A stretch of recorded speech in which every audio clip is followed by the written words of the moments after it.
Jasmine Crockett, the fearless champion of justice, takes on Candace Owens, the conservative provocateur whose extremist views have set the nation on fire.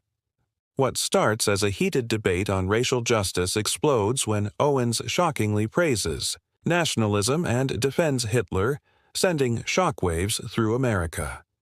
With millions watching in disbelief, Crockett unleashes a ruthless takedown, exposing Owens's dangerous agenda, sparking a firestorm of backlash.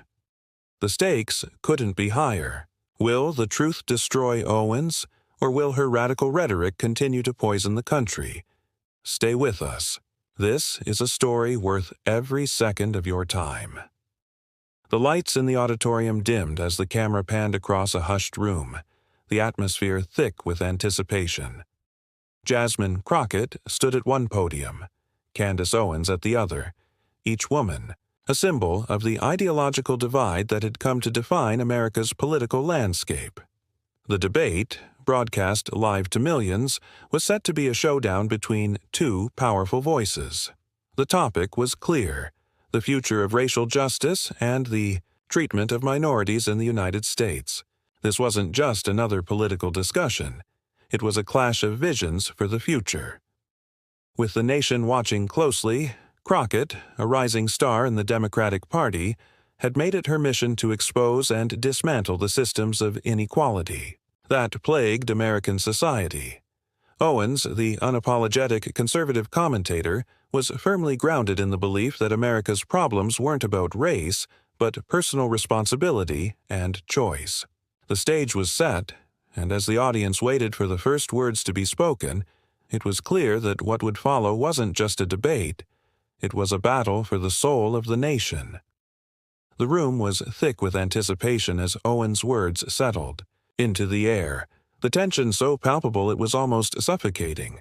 Her declaration, "Black Lives Matter," was nothing more than a scheme for financial gain, a movement built on division, hung like a heavy cloud over the room.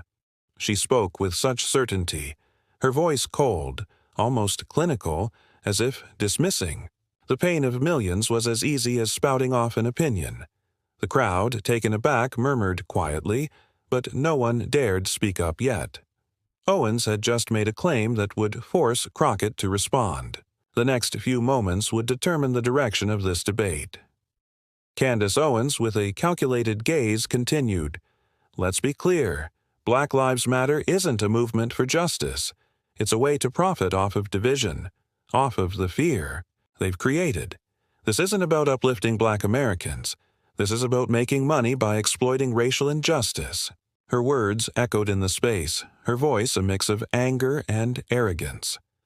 "I said it at Turning Point USA," she continued, her eyes narrowing. "This movement is nothing more than people using the very real issue of racial inequality to line their pockets and keep the nation in turmoil." The room seemed to hold its breath, the tension thickening. Owens had just issued a direct challenge not only to the movement itself, but to every person who believed in its cause. The accusation was sharp, biting, and in that moment it felt like a personal affront to every Black American who had ever marched for their rights, for their lives to matter. Jasmine Crockett's fists tightened, her face hardened with a fire that had been building ever since Owens first opened her mouth. The audacity, the complete dismissal of the lived reality of so many, stung like salt in an open wound. This was no longer a debate. It was a call for action. Crockett knew that. In this moment, her words needed to carry the weight of history, the truth, and the fight for justice that was far from over. She stepped forward, her voice rising, not in anger, but in unshakable resolve. "Candace, let me be very clear. What you just said is not just irresponsible. It's dangerous. You're telling millions of Americans that their pain, their struggle, the lives lost in the streets, that all of it is just a scheme to make money. You've just spit in the face of every Black person who has been denied justice. You've dismissed their fight for equality as nothing more than a business venture." She paused, letting the words sink in. "And let's not forget, you've said it yourself in front of thousands at Turning Point USA. You've labeled Black Lives Matter as exploitation. But let me tell you, Candace, It's not Black Lives Matter that is exploiting anything. It's people like you who profit off spreading division, who twist the truth to suit your narrative, and who refuse to see the real problem, a system that is rigged against people of color. The words fell heavy on the audience, their weight undeniable. The tension in the room had shifted as Crockett had taken Owens' accusations and turned them back with the force of truth. You can sit there and accuse people of exploiting injustice, she continued, her voice steady, each word landing with precision. But the real exploitation, Candace, is the way you've used your platform to deny the very real, ongoing fight for justice. You don't know what it's like to walk in our shoes, to face the system that was built to keep us down. You've never had to fight for the right to exist in a world that views you as less than. The crowd was silent, hanging on every word. The balance had shifted. Jasmine Crockett had stepped into the ring and not only matched Owens, but had also exposed the dangerous rhetoric she was pushing. It wasn't just about politics, it was about the very lives that were being disregarded in the name of profit, power, and control. And in that moment, it was clear who was fighting for justice and who was trying to tear it all down. The tension in the room was almost unbearable as Candace Owens pressed on, her words slicing through the air with the precision of a scalpel. "Let's talk about the real issues," she began, her voice steady yet cold, as though she had rehearsed this moment 1,000 times. "The crime rates, the violence, the poverty. These are the things Black Americans need to be focusing on, not some fabricated notion of systemic oppression." Owens' eyes swept across the room, challenging anyone to disagree, to interrupt. She knew she had the audience on the edge, waiting for the next punch. "You claim Black Lives Matter is about justice, but in reality, it's about creating division, not healing. It's a movement that thrives off anger, off chaos, and off people who are desperate for change, but are being lied to about what's really holding them back." She paused, letting the weight of her words settle, as if daring anyone to challenge her logic. "The statistics don't lie," she continued. "The crime rates in Black neighborhoods are higher than anywhere else. The poverty rates are astronomical. Black Americans are not being held back by some unseen hand. It's the result of their own choices, their own communities that have failed them." Owen's voice grew more forceful, leaning into the microphone, each syllable cutting through the heavy silence. "Black Lives Matter doesn't address that. They don't talk about the root causes of poverty. They don't talk about the rampant crime in these communities or how it perpetuates the cycle of despair. They just point the finger at the system and say, it's all the system's fault. But they're not helping anyone by doing that. They're making it worse." Her words reverberated throughout the room, sinking in like a weight that settled deep in the chest. For a moment, it seemed as if the audience was hanging on her every word, some nodding in agreement, others stunned into silence. It was a sharp contrast to Jasmine Crockett, whose expression was a mixture of disbelief and quiet fury. She had heard this rhetoric before, the blame placed squarely on the shoulders of the community, the denial of the systemic issues that continued to perpetuate inequality. But hearing it here, in this moment, from Owens, who had built her platform on discrediting movements like Black Lives Matter, made her blood boil. She took a slow, deliberate breath, steadying herself, and then stepped forward, the anger in her chest transforming into something far more powerful. "Resolve." "Candace," Crockett began, her voice calm but firm, "you stand here throwing out numbers and statistics like they explain the reality of Black America. But they don't. They don't come close to touching the heart of the issue. Crime rates, yes, they're higher in certain communities, but you fail to ask why that is. You ignore the why behind the poverty, behind the crime, behind the struggles people face every day. You say it's because of bad choices, but what about the choices people have not been given? What about the generations of families who have had doors closed to them? What about the communities that have been systematically stripped of opportunity?" The audience shifted in their seats, leaning in, drawn into the intensity of her words. Crockett's voice didn't waver as she pressed on, each word more forceful than the last. You can't just throw out numbers and pretend they explain away centuries of injustice. You talk about crime and poverty like they're isolated issues, but they're not. They are the direct result of a system that was designed to keep people of color in a perpetual state of disadvantage. And to sit here and pretend that Black Lives Matter doesn't address that it doesn't call out the very system that has kept people in chains for hundreds of years is not only dishonest, it's dangerous. Crockett's eyes never left Owens as she continued, her voice rising with every word. You want to talk about crime. What about the crimes committed by the system itself? The way Black families are ripped apart by mass incarceration? The way entire communities are policed like war zones while white communities are left untouched? You talk about poverty like it's a choice, but you ignore the fact that the same system you defend has denied Black Americans the ability to build wealth, to access quality education, to own property. You ignore the fact that redlining, voter suppression, and unequal schooling are still very much alive today. The weight of her words hit hard, each one an undeniable truth that Owens couldn't escape. You want to talk about Black lives matter? They're not the problem. The problem is that people like you refuse to see the problem. You refuse to see the lives lost, the families destroyed, the communities left behind. You refuse to see the history of systemic racism that still shapes every part of our society. Crockett's voice softened slightly, but the conviction in it was unmistakable. Until you understand that, until you see the truth of what's happening in this country, you will never be part of the solution. You'll always be part of the problem. For a moment, there was only silence. The audience, once divided, now seemed unified in their gaze upon Crockett, their attention fixed on her every word. Owens, once so confident, stood there, her face unreadable. The words had cut through the defenses she had built around her, and for the first time in the debate there was a flicker of uncertainty in her eyes. The truth had been spoken, and it was clear that Crockett wasn't just defending a movement. She was defending the lives of millions of Americans who had been silenced for far too long. The room fell into an unnatural silence, the weight of Jasmine Crockett's words still hanging heavily in the air.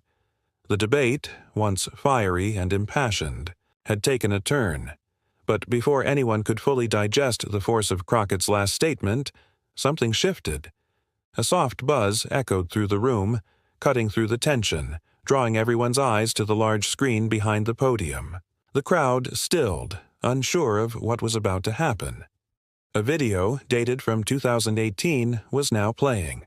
The clip was brief, but it was enough to shatter the narrative Owens had so carefully constructed. The camera zoomed in on Owens, standing confidently at a Turning Point USA event, her voice ringing out with disturbing clarity. Nationalism. That's what we need, she said, her tone unflinching. Hitler was a nationalist, and if we're being honest, his methods were just misunderstood. The words hit like a sledgehammer, reverberating through the room. The audience was frozen, disbelief and shock sweeping across the faces of those watching. It wasn't just an offhand remark. Owens had explicitly linked herself to a man responsible for one of the most horrific genocides in human history.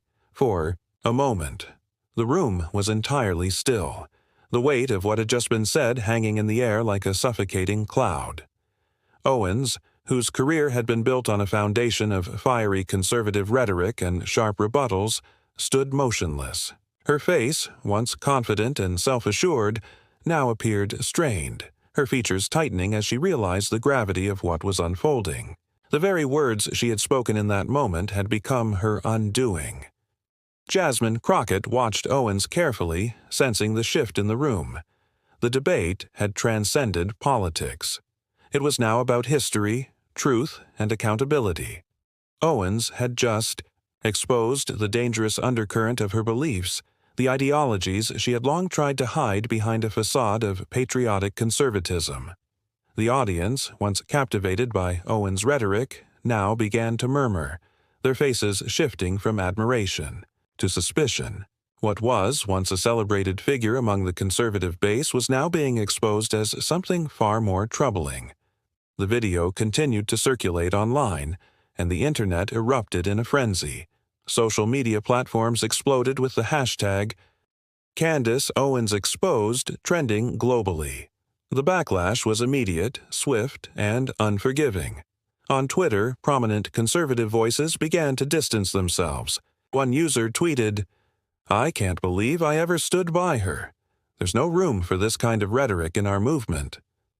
Another conservative pundit wrote, "Nationalism doesn't mean embracing a tyrant. She's lost all credibility." Even Owens's usual allies were left scrambling for explanations as the video continued to spread like wildfire, with news outlets picking up the story and dissecting every word. The backlash was not just from the left.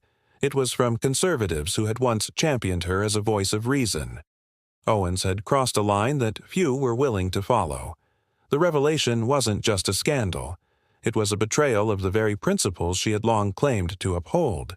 Her words had stripped away the mask she had worn, revealing a troubling truth that couldn't be ignored. Crockett, seizing the moment, didn't hesitate. She stood tall, her eyes locked on Owens, and addressed the room, her voice strong and unwavering.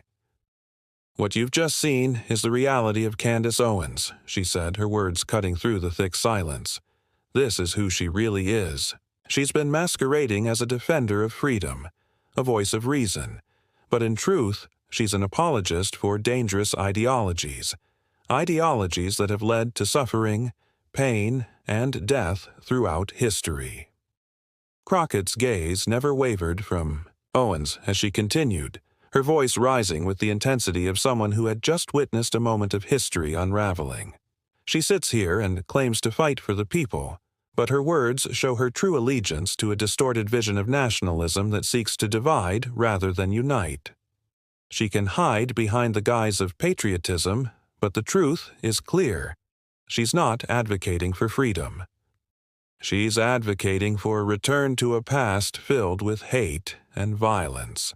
The room was still, the weight of Crockett's words settling over the crowd like a heavy blanket.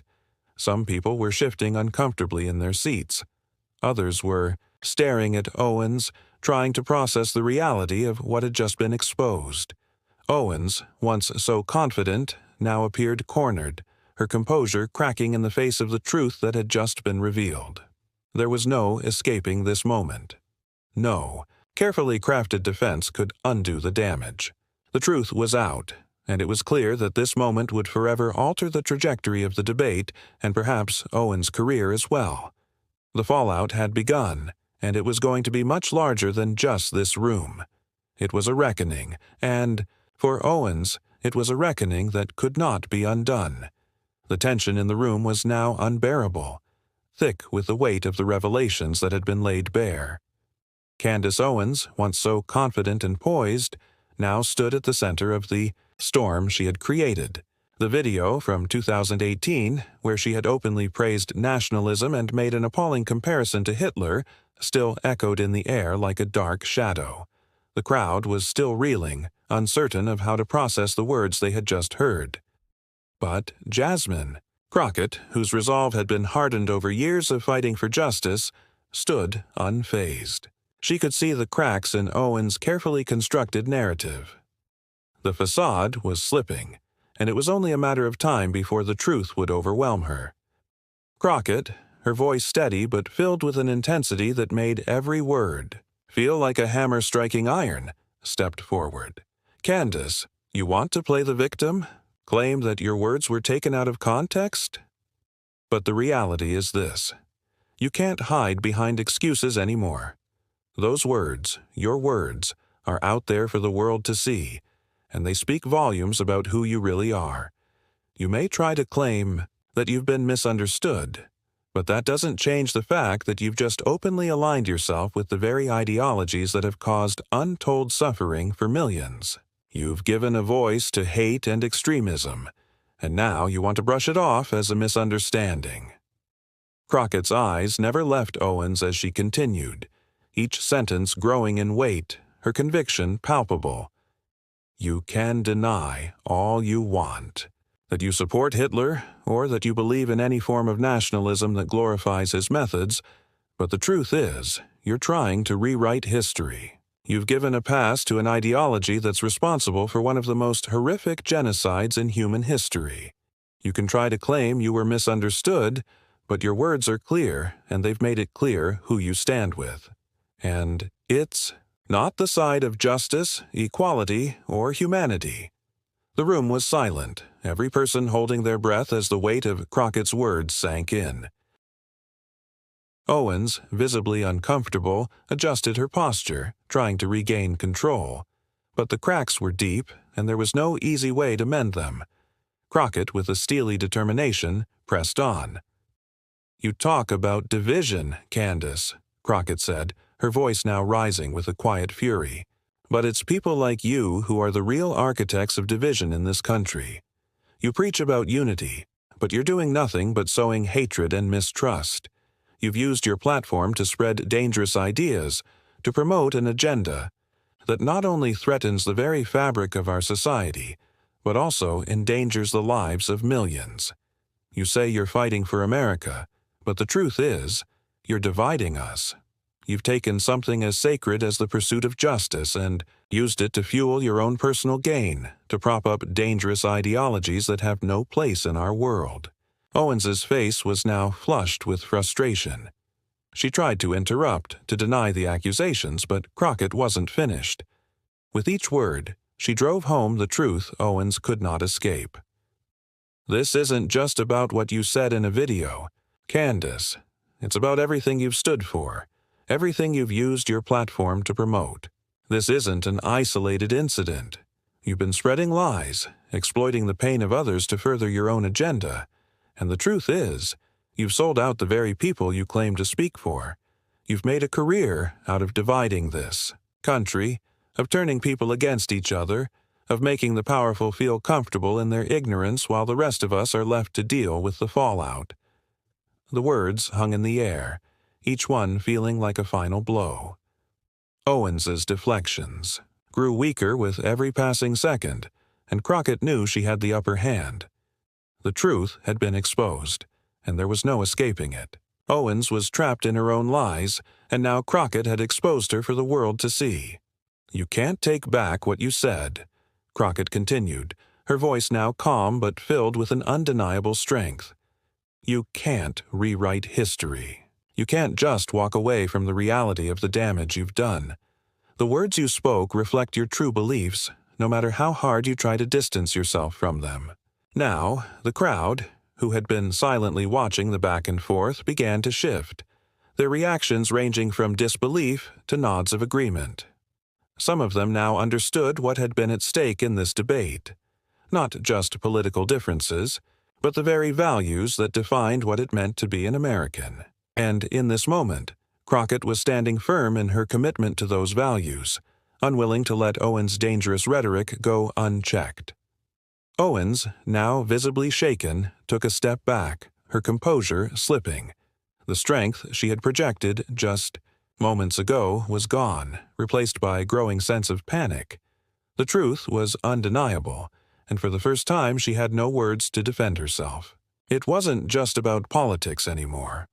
It was about exposing the darkness that had been hiding in plain sight. The room, now charged with the weight of the truth, was waiting for her response. But no response came. The silence that followed was deafening, and it was clear the battle for truth had already been won. The debate had barely ended, but the ripple effects of Candace Owens' controversial comments began to unfold in real time. Within moments of the confrontation, social media platforms exploded with activity. The world now focused entirely on the video that had surfaced, on Owens's words. The revelation about her praising nationalism and defending Hitler, even in a passing, was not something that could be ignored. The room had barely cleared before the storm began. News outlets quickly picked up on the story, and soon headlines were blaring. "Candace Owens faces backlash over nationalism remarks," and "Owens under fire for controversial comments about Hitler and nationalism."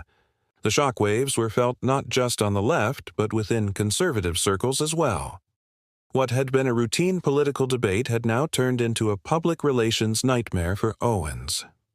As the story quickly went viral, Owens, once celebrated by many for her bold commentary, was now the target of widespread criticism. The public had rallied, and it wasn't just progressives calling out her dangerous rhetoric. Conservative voices, those who had once championed Owens for challenging the left, were now distancing themselves from her. "This is not what we stand for," one conservative influencer tweeted, followed by another, "This is not acceptable. This rhetoric has no place in a true patriot's discourse." The backlash came swiftly and relentlessly on Twitter. Hashtags like #Candace Owens exposed and "Shame on Owens" trended. The video, which had been recorded years ago, now dissected frame by frame, analyzed by commentators from all sides of the political spectrum. The conservative base that had once rallied behind her was now scrambling to distance itself from Owens's shocking remarks. People were demanding answers, forcing Owens to confront her own words, a confrontation she was unprepared for. As the media storm escalated, Jasmine Crockett's voice rose above the noise. She wasn't just going to sit back and watch Owens try to spin her way out of the mess. No, Crockett took the fight straight to her. She took to social media and the press, ensuring that the world would see Owens for what she truly was. "What you've just witnessed," Crockett wrote in a tweet that went viral within hours, "is a woman who has spent years denying the truth of systemic racism, only to reveal she stands with the very ideologies that have sought to destroy the progress we fought so hard to make.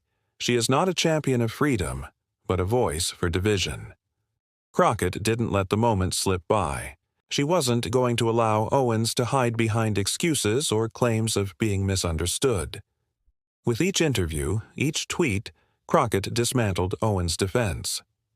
"This isn't just about words spoken in the heat of a moment," Crockett said in a televised interview. "This is about the dangerous ideology Candace Owens is aligning herself with. Nationalism, as she defines it, is a callback to a time when hate was accepted, when division was the norm. It's about rewriting history to justify a future where inequality is not just tolerated, but accepted. It's about making people like her comfortable with their privilege while turning a blind eye to the suffering of others."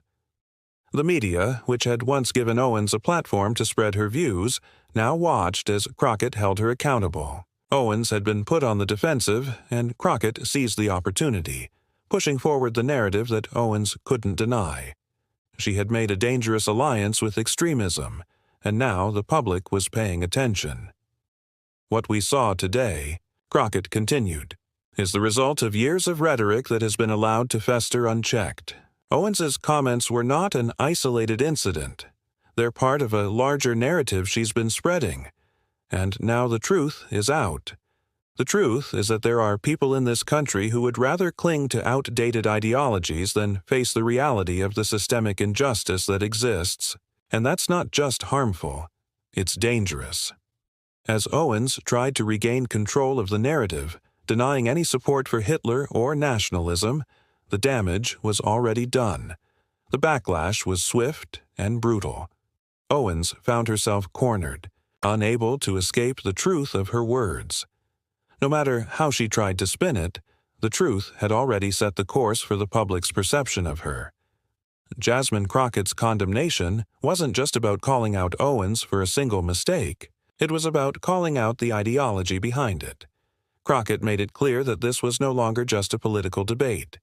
It was a battle for the soul of the nation, a fight between those who wanted to move forward and those who sought to bring back the darkness of the past.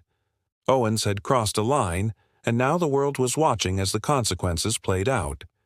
In the end, Owens' attempt to downplay her comments was met with an overwhelming wave of disapproval. It was no longer just a matter of political disagreement.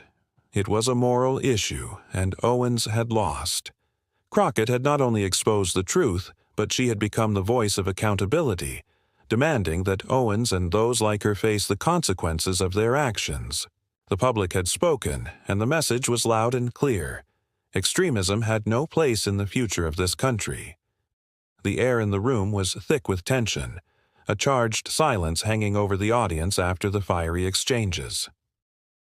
Candace Owens, who had made her career by challenging the left, now found herself on the defensive. But she wasn't ready to back down. After the video had shattered her carefully constructed narrative, Owens quickly regained her composure, her eyes narrowing as she prepared for a counterattack. With a sharp inhale, she leaned into the microphone, her voice rising with a calculated intensity.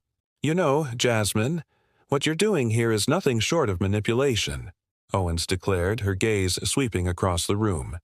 "You're taking a real issue, racial inequality, and using it as a crutch to build your political career. You're weaponizing racism, turning it into a tool for personal gain. It's disgusting. You've turned the struggle of Black Americans into a political game, and that's not only irresponsible, it's shameful." Her words were calculated, meant to paint Crockett as the villain, to distract from her own missteps.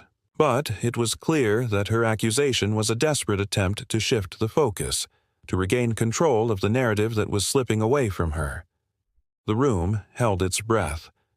Owens had made her move, but Jasmine Crockett, standing tall and composed, wasn't about to let her words slide. Crockett's eyes remained fixed on Owens, unwavering. She had heard this rhetoric before, the constant refrain of playing the race card, the dismissal of Black struggle as a political strategy. But Crockett knew better.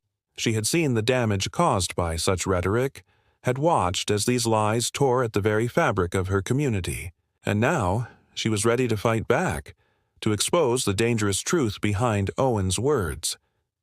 "You want to talk about manipulation, Candace?" Crockett's voice was calm, but every word was laced with the weight of truth. "You stand there claiming that I'm using race to build my career, but let me tell you something. You're doing the very same thing. You're using your platform to spread dangerous lies, to manipulate the narrative, and to fuel a division that has no place in this country. You are using your influence to tell people that racism is no longer a problem, that the pain and suffering so many people face every single day is just some kind of fabricated story." Crockett paused, letting her words sink in, allowing the weight of the accusation to settle. The room was dead silent, everyone waiting to hear what would come next. Owens, once so poised and confident, now seemed to recoil slightly. But Crockett wasn't finished. She wasn't about to let Owens off the hook, not when the stakes were so high. "You want to talk about political careers, Candace?" Crockett's voice rose, her intensity now matching the weight of the moment. "You've built yours on denying the very real struggles of Black Americans. You've made a name for yourself by twisting the truth, by perpetuating a narrative that serves only your own interests. You have the power to influence millions. And what are you doing with that power?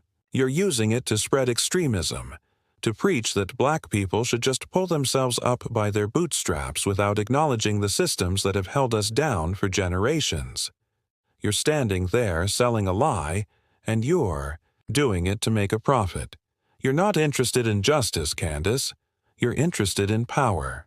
The room was electric, the energy shifting from uncertainty to a collective sense of outrage. Crockett's words were cutting deep, and it was clear she wasn't just speaking for herself. She was speaking for every Black American who had ever been told they weren't working hard enough, who had been told that their struggles were imaginary, that their fight for justice was just a political stunt. Owens, visibly rattled, straightened up, her defense becoming more frantic. "That's not what I said. You're twisting everything I've said," she snapped, her voice trembling slightly, no longer as confident as before. "I don't deny racism exists. I've never said that. But I'm telling you, the real problem is personal responsibility, not the system. Black people can succeed just like anyone else if they take responsibility for their lives." But Crockett wasn't buying it. She wasn't going to let Owens twist her words and manipulate the conversation any longer. "Personal responsibility? Crockett scoffed, her eyes flashing with fire. You don't get to lecture people about personal responsibility when you've never had to fight for every inch of opportunity in a system that was never designed to help you. You don't get to stand there and talk about responsibility when you've never had to worry about being shot by the police for simply existing. You've never had to worry about being denied a job, a house, or even the chance to live in peace because of the color of your skin. And yet, you're standing here telling people that they're the problem. Each word Crockett spoke was a pointed challenge, cutting to the heart of the issue. The room, once divided, was now drawn together in unity, united not by party lines, but by the undeniable truth Crockett was speaking. She wasn't just defending her beliefs. She was defending the very real, lived experiences of millions of Americans who had been systematically oppressed. You stand here, Candace, talking about personal responsibility, Crockett continued, her voice strong. But the truth is, you're blind to the reality of what Black people face every single day. You're blind to the fact that the system is rigged. You're blind to the fact that your words are hurting people. And worse, you're using your platform to spread this dangerous message to others, to convince them that the system isn't broken, that nothing needs to change. You're the one doing the manipulating here, Candace. You're the one using the truth to push your own agenda. As Crockett finished, the room erupted into applause. The audience, once uncertain, was now fully behind her, sensing the truth that had been laid bare. Owens, on the other hand, was left floundering, unable to respond. Her defenses had crumbled under the weight of Crockett's relentless, unwavering truth. The air was thick with the intensity of the moment. Crockett had won. Not just the debate, but the moral high ground. Owens, who had once been so confident, now stood exposed, her words no longer able to shield her from the truth. The fallout from Candace Owens' comments had been swift, brutal, and unforgiving. What had begun as a fiery political debate on a public stage had quickly spiraled into a full-scale scandal. With Owens now standing at the center of a storm she could not control. The video clip, circulating rapidly across social media, became the spark that ignited the backlash. A backlash that soon engulfed her career, reputation, and personal life. The moment her words were exposed for what they were, the reaction was immediate. The media, which had once celebrated her as a rising star, now turned on her with a vengeance. News outlets that had once featured Owens in primetime slots, offering her a platform to promote her views, began to distance themselves. Major media organizations like Fox News, which had frequently given her a voice, issued official statements distancing themselves from her rhetoric. Contracts that once seemed secure and steady were now being pulled. The conservative pundit was no longer the darling of the right. She was a pariah, the person who had crossed a line that even her most loyal followers couldn't overlook. Her social media accounts, once a battleground for heated exchanges and political sparring, became a war zone of hate and betrayal. Twitter exploded with condemnation from both sides of the political spectrum. Her name trended, but not in the way she had anticipated. The hashtags #Candace, Owens exposed, and Ju Yu Shame In. Owens filled up feeds, drowning out her attempts to defend herself. Some of her former allies, people who had once praised her for speaking her truth, were now turning their backs on her, disavowing her remarks in public statements. Never in my life did I think I would have to disown someone I once supported, one prominent conservative voice tweeted, their disillusionment clear in every word. The tweet was followed by a flood of similar condemnations. In a matter of hours, Owens went from being one of the most influential voices on the right to being a figure of public disgrace. The fallout wasn't just from progressives or left-leaning individuals. It was coming from all corners. The backlash was too great, too swift for her to manage. But the most piercing part of this public humiliation came from within her own base. Former supporters of her work, people who had admired her unapologetic stance on issues of race, now found themselves questioning her integrity. The conservative movement that had once elevated her was now abandoning her, She was being painted as a danger to the cause she had championed, a figure who, in her attempt to be provocative, had stepped over a line that no one, regardless of political affiliation, could ignore. Her public defense of extremism, no matter how she tried to reframe it, had alienated her from the very people who had once stood by her. Behind the scenes, the impact was equally severe. Contracts with major conservative media outlets were terminated almost overnight. Her public speaking engagements were canceled in droves. The lucrative endorsements she had once enjoyed evaporated as quickly as the fallout had spread. She had been the face of a certain brand of conservative thought, outspoken, unafraid, and willing to push the boundaries. But now that very boldness had turned into her undoing. The scandal was too much for her to recover from, at least in the short term. For Owens, the collapse was sudden, shattering her career in an instant. Her phone rang incessantly, the messages piling up from former colleagues, agents, and managers, some offering words of sympathy, others simply cutting ties. There were the angry phone calls, the passive-aggressive emails, and the media requests for interviews that she now dreaded. She had become a subject of curiosity, yes, but not for the reasons she had hoped. The question on everyone's lips was no longer about her opinions on politics or race. It was about her ties to nationalism, about her ill-fated comparison to one of history's most notorious figures. The irony was almost unbearable. Candace Owens had built her empire by challenging the status quo, by questioning mainstream narratives, and by positioning herself as the voice of the disenfranchised in the conservative movement.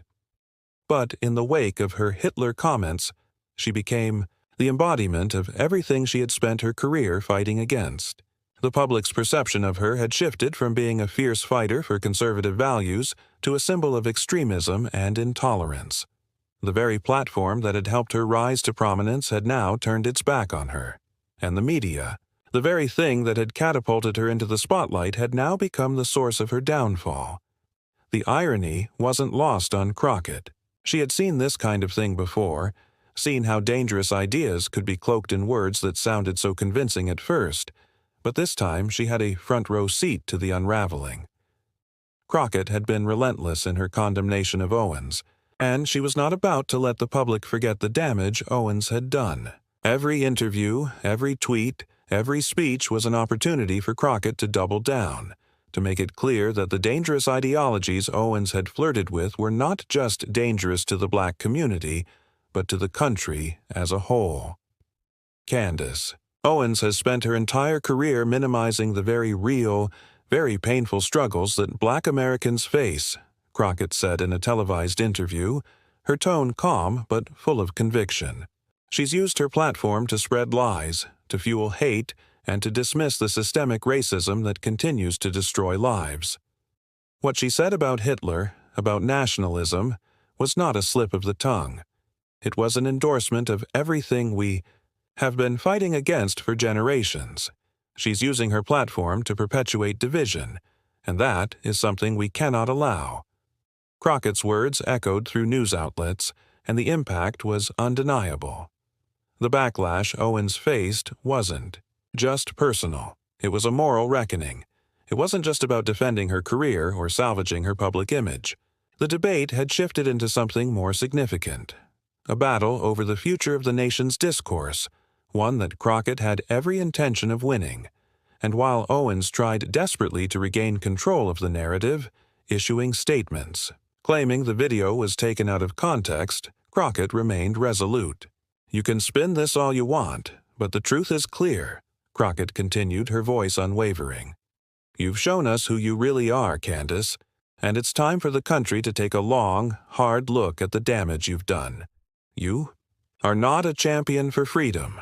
You're an architect of division, and that's a legacy I will not let stand." As the public reaction intensified, Owens' attempts to spin her words began to fall apart. The media had turned on her, and there was no escape from the storm she had created. She was now forced to face the consequences of her words, words that had once seemed harmless, but that now carried a much heavier weight. the country had spoken, and the backlash was deafening.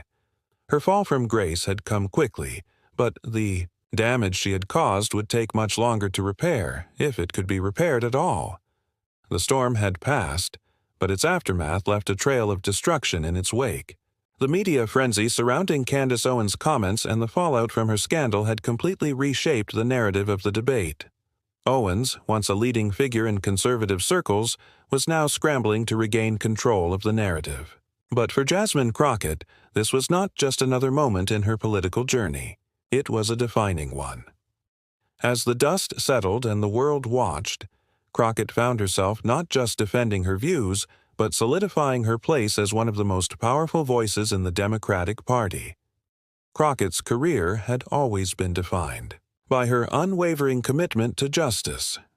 She had spent years battling in the trenches, fighting for the rights of those whose voices had long been ignored. But the debate with Owens marked a turning point. The intensity of the moment had thrust her into the national spotlight, and now the world was paying attention. She had not only confronted Owens head-on, but had dismantled her arguments with precision, revealing the dangerous rhetoric Owens had been spreading. The victory was monumental, not just for Crockett, but for the larger movement of racial justice that she had championed. The moment of triumph, however, was not without its cost. As Owens's world crumbled, Crockett's own journey had just begun to gain momentum. The debate, which had started as a simple political discourse, had evolved into a battle for the soul of America. Crockett had become the face of the struggle for justice, and the implications of this shift were felt across the country. Her voice, once a passionate but relatively quiet presence in political circles, had now become a rallying cry for those who sought a better future, a future where inequality and systemic racism were no longer tolerated. The impact of the debate was undeniable. It highlighted the stark contrast between two fundamentally opposing worldviews, one rooted in justice and equality, the other in division and denial. For many, Crockett's response to Owens was the crystallization of everything that was at stake in the ongoing battle for racial equity in America. It was a moment where Crockett's values were not just defended, they were elevated to the national stage, challenging the very foundations of what many thought they knew about the future of the country. Crockett was not just another politician, rising through the ranks. She was a force of nature, a leader who had proven herself on the front lines. The spotlight that had once illuminated Owens now shone squarely on Crockett, but the attention came with its own set of challenges. The political establishment, both in her own party and across the aisle, had to reckon with the power she wielded. They had seen her fight with fire, not just in words, but in actions. And they knew that the future of the party would depend on whether they embraced her leadership or tried to silence her. Yet Crockett was undeterred. The challenges, the obstacles, the attacks, none of it mattered. She had always known that her path would not be an easy one. As a black woman in politics, she had faced the kind of systemic opposition that few could truly comprehend. She had watched as the powers that be tried to label her as an angry radical, as someone too willing to speak the truth that they were all too afraid to face. But she had turned every attack, every criticism into fuel for her mission. Now, more than ever, she was ready to confront the injustices that had defined her entire life and career. The debate had done something to Crockett. It had awakened something deeper, something more powerful. The backlash that Owens had received wasn't just a victory for Crockett. It was a vindication of everything she had fought for. Every marginalized voice, every oppressed community had been given a platform in that moment, and Crockett had been their champion. The fight was far from over, but the momentum was now on her side. The debate also shed light on the deepening polarization in American politics.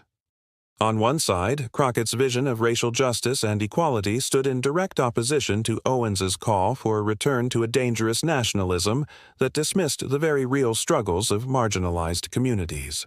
The divide was clear. Crockett represented the future of a country that sought to heal its wounds and build a more just society, while Owens embodied the forces that were determined to keep those wounds open, to perpetuate the lie that inequality was a thing of the past. As the media continued to cover the aftermath, Crockett's influence only grew. She was invited to speak at rallies, interviews, and forums across the country, her message resonating with a broader audience than ever before. The Democratic Party, which had often struggled to unite its base, now had a powerful and clear voice, leading the charge. Crockett's message was not just about politics. It was about the future of America, about a vision where every person, regardless of their race, background, or circumstance, had an equal shot at success. The narrative surrounding Crockett began to shift, and she found herself at the heart of a new movement, one that wasn't just about opposing the right, but about forging a path forward. She had proven that she was willing to challenge the status quo, to confront the deep-seated injustices that had plagued the country for generations. Now, her leadership was being recognized not just by her supporters, but by those who had once dismissed her as a mere figurehead. Crockett was no longer just another voice in the crowd. She was a force to be reckoned with, but Crockett knew this victory was only the beginning. She had opened a door, but the fight was far from over. The forces she had exposed, the ones that sought to keep America divided, to deny the existence of systemic racism and inequality, would not go down without a fight. And while the momentum was on her side now, she understood that the real work was still to come. It was a work that would require more than just speeches and headlines. It would require the kind of leadership that could unite the country, heal its wounds, and finally dismantle the systems of injustice that had held so many back for so long. For now, though, Jasmine Crockett had proven that she was ready for whatever came next. Her moment had arrived, and the world was watching. This was no longer just about one debate, one victory. This was about the future of America. And Crockett was determined to ensure that the future would be one where justice and equality were not just ideals, but reality. The stakes were higher than ever, and Crockett was not about to let them slip away. The room was still buzzing with the aftermath of the fierce debate, the air thick with the tension that had escalated to an unimaginable height. Jasmine Crockett stood tall, her posture unshaken, even as the weight of the entire nation seemed to bear down on her. She had just delivered the defining blow, the moment that would forever change the trajectory of this conversation, one that had started with political rhetoric, but had spiraled into something much larger, more profound. Candace Owens, once brimming with confidence, was now a broken figure, her facade cracking under the pressure of the truth. But despite her victory in this battle, Crockett knew that this wasn't the end. It was only the beginning of a larger war, one for the soul of America. The echoes of Owens' words still lingered in the room, and Crockett knew that they would continue to reverberate across the country. Owens' attempt to erase the pain of systemic racism, to dismiss the struggle for justice as a mere political ploy, had failed. The truth had been laid bare, and there was no going back. But even as Owens reeled from the impact of her own words, Crockett understood the dangerous forces that were still at play. The battle for justice was not won with one debate, one clash. It would take every ounce of strength, every day of perseverance to push back against the forces of division and hate that were so deeply entrenched in American society. Crockett took a deep breath, her mind racing as the weight of the moment sank in. She had just taken on one of the most influential voices of the far right, and for the first time, it felt as if the tide was beginning to turn. The energy in the room had shifted. What had once been a one-sided confrontation was now a moment of reckoning, not just for Owens, but for the millions of Americans who were watching, who were listening, and who had been waiting for a leader, like Crockett, to finally speak out. It wasn't just about politics. It was about the truth of what had been happening to Black Americans for generations, and the fight to ensure that truth could no longer be ignored. But Crockett knew better than to believe that the fight was over. The forces she was up against were powerful, and they had been entrenched for far too long. Owens might have been temporarily silenced, but her ideology, the dangerous narrative that fueled division and denied the existence of systemic oppression, was far from gone. It would take more than just words to dismantle the structures that had kept so many in chains for centuries. It would take action. It would take unity. It would take courage in the face of overwhelming opposition, and Crockett was ready for it. With a calm but resolute voice, Crockett addressed the room once again, her words carrying the weight of everything she had fought for. "This is not just about me, and it's not just about Candace Owens," she began, her eyes sweeping across the room, making eye contact with each person whose life had been touched by the systemic forces she had spent years exposing. "This is about every single person who has ever been told their life doesn't matter. This is about every Black American who has had to fight not just for their place in society, but for their right to exist with dignity, with equality. And this right here is about ensuring that no one, no matter how powerful, no matter how loud, can ever erase that truth again." Her voice grew stronger, the conviction in her words undeniable. "The forces that try to keep us divided, the ones that tell us to accept injustice as the way things are the same forces that have been trying to silence us for generations. They will do anything to keep us from recognizing the power we hold when we stand together, when we speak the truth, when we fight for what is right. But I'm here to tell you, this is our moment.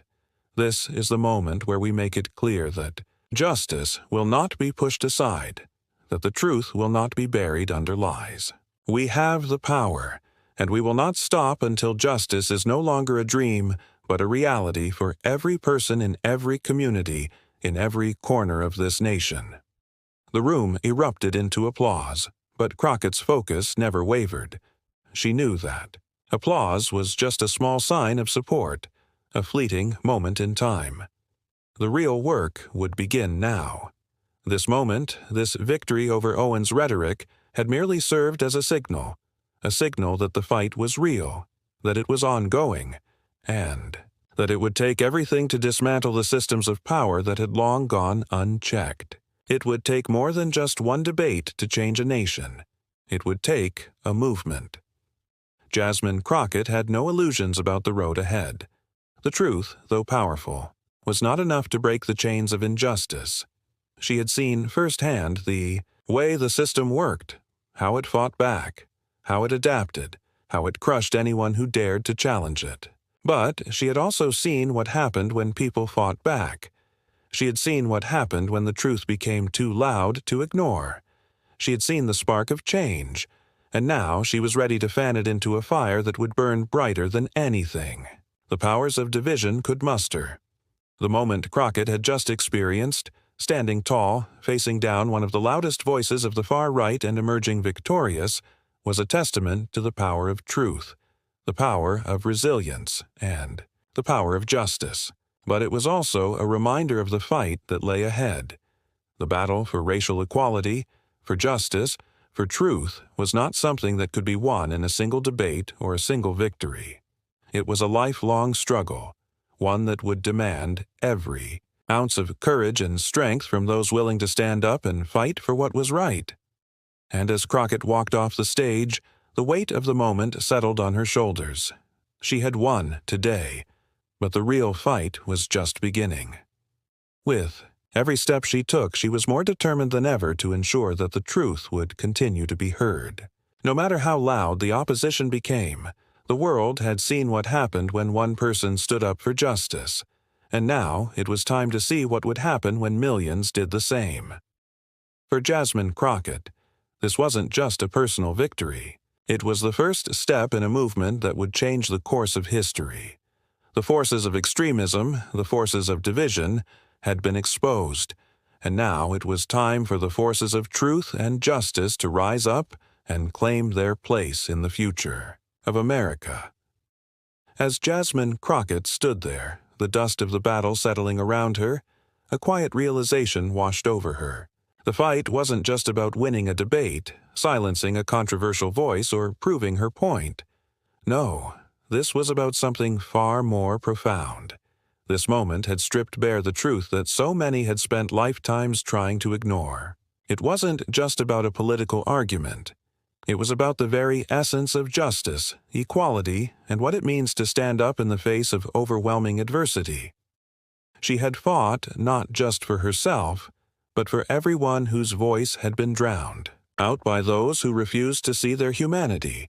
Her words had cut through the lies, the twisted rhetoric, and the dangerous ideologies that had long held power. But the cost of this fight had been steep. The weight of every insult, every attack, every attempt to dismiss her had been borne on her shoulders alone. She had been called angry, radical, and divisive. She had been told to sit down, to be quiet, to accept the injustice around her, but instead, she had chosen to stand up and speak the truth, no matter the consequences. In that moment, Crockett understood something essential. The greatest battles aren't won with fists or sharp words alone. They're won with the courage to stand up when it would be easier to remain silent. They're won by those willing to confront the forces that seek to keep others in the shadows, to expose the truth even when it's uncomfortable, even when it threatens to upend everything.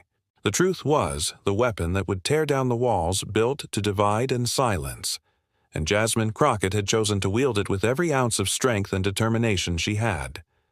But the journey wasn't over. It never was.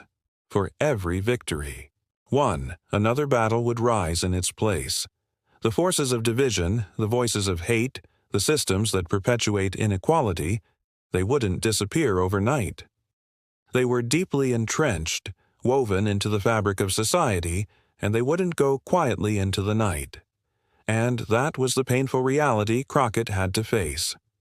The momentary triumph over Owens, though satisfying, was only the beginning of a much larger, more challenging war.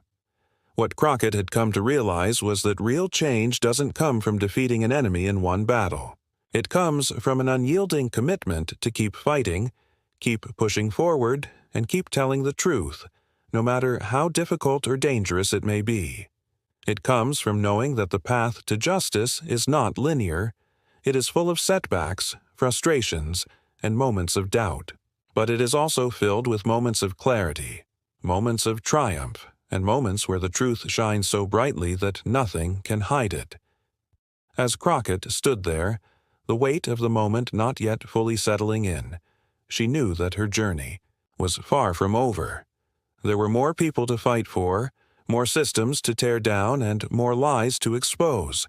But there was also a deeper understanding of the stakes.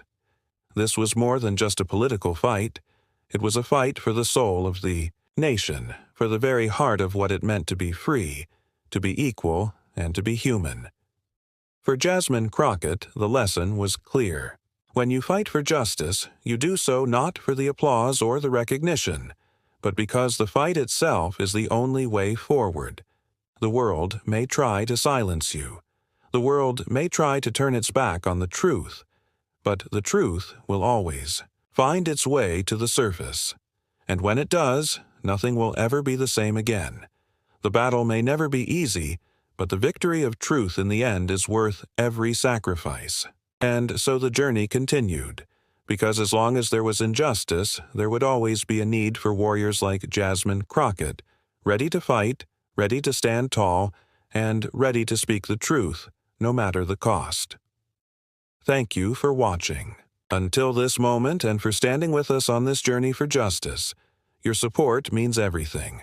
Like, subscribe, and turn on notifications so you never miss what's next.